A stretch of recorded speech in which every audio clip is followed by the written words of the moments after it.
What's going on, all of you fantastic freelancers? My name is William, the host of your Anthem, and first and foremost, I wanted to wish you all a very happy holiday season, and as we're getting closer and closer to it, a very merry, oh my god, thank the Lord we're almost done with 2020. Now, as you all may have figured out from the title and, well, all the snow in the background of the video, yes, Icetide has returned to Anthem at long last.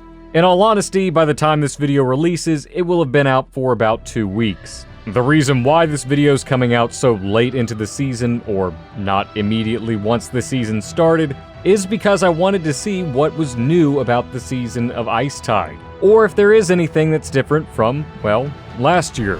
We'll get into all of that with this 2020 Icetide guide, but quickly I wanted to say a very special thank you to today's sponsor, Raid Shadow Legends. Raid is to this day the only game on my phone, and for a good reason too. There are over 500 champions to collect, each with their own unique skill trees and backstory, hundreds of artifacts to equip, dungeons, and a plethora of content for beginners and veterans alike. Not to mention solid graphics for a mobile game that can now be played on PC as well. As some of you know, Christmas is my absolute favorite time of the year, so naturally I've been playing with this familiar fella, Santa, I mean Kris Kring, I mean Sir Nicholas. Sir Nick is a legendary champion that has a 50% chance to freeze his opponents, and he can also buff his allies to prevent them from falling below 1 HP.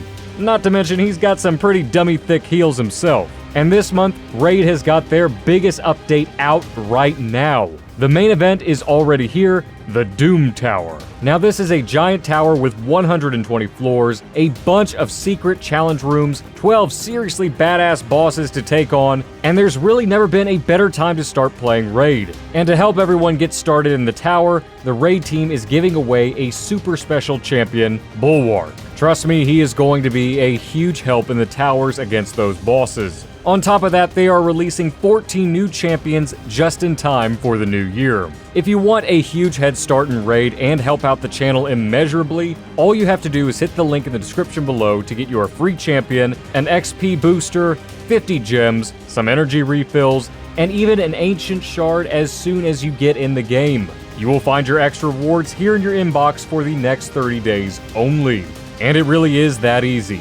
Just click the link in the description below, and I will see you all in-game. Now, without further ado, let's get back to the video. So Icetide has returned to Anthem, and as some of you may know, it is the second of the only 2 seasonal events in Anthem. Frost, ice, and snow have coated the plains of Bastion and even Fort Tarsis to give off one of my favorite looks of the game to date. Now, there are a couple activities that you can do. First and foremost, the one inside of the fort, the dumb ring toss type deal.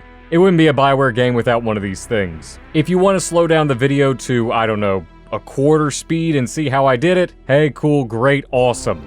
And if not, well, hey, cool, because there's no challenge, reward, nothing for completing it. Now, out in free play, there are a couple other things. The Javelin Races, which have been scattered all throughout the map and have been in the game all year long. They first appeared during Icetide last year, and to be completely honest with you, I haven't touched them since then. However, if you do them on GM3 and get a pretty great time, there are some good rewards at the end and a possible chance at a legendary item. Unfortunately, this year, the challenges are no longer there for the racing. That's right, there aren't any for the absolutely perfect gold completion times with the Storm, the Colossus, the Ranger, or the Interceptor to give you those decals from last year. Really, there's just no major reward for racing this Icetide season. The next free play event is the Ice Flower Frenzy. Some of you may remember from last year these giant snow globes that are scattered throughout the free play area that have created these gorgeous snow globe domes.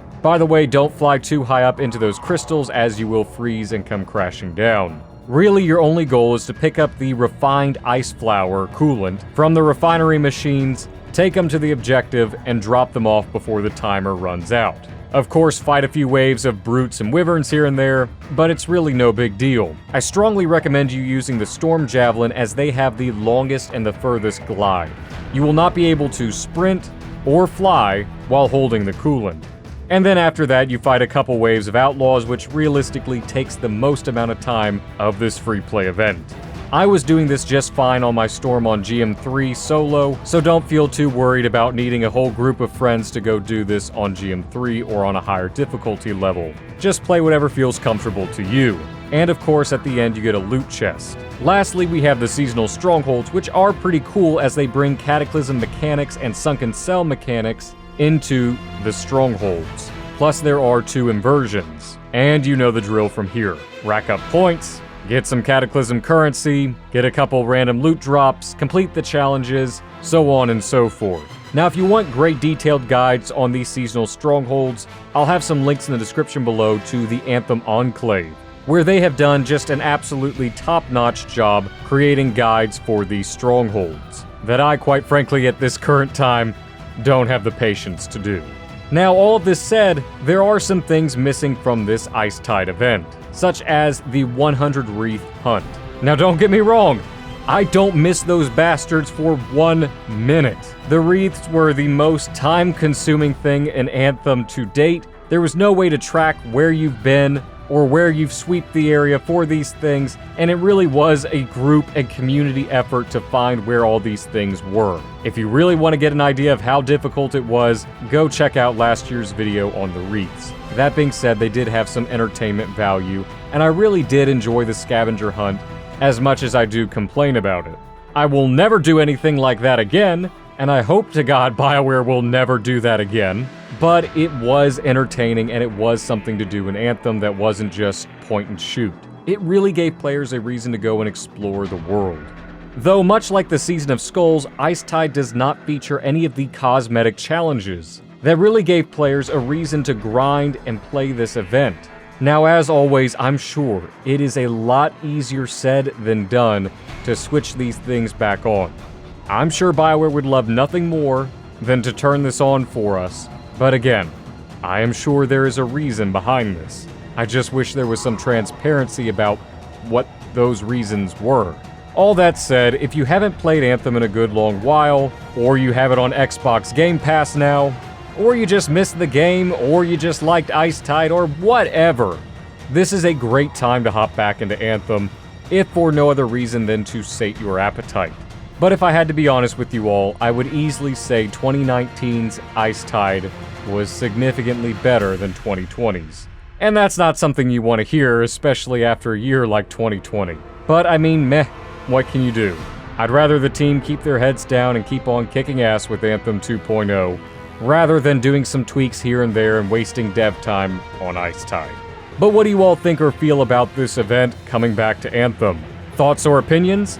Let me know in the comments section below, as I really do read through all of your comments, and I will reply as always if there's conversational potential. And if you enjoyed this video and want to stay up to date on all things about Anthem, both new and old, then please be sure to leave a like and subscribe, as it really does help me out and allows me to reach more freelancers just like you. I hope all of you fantastic freelancers have an absolutely phenomenal holiday season and a great wind down to 2020.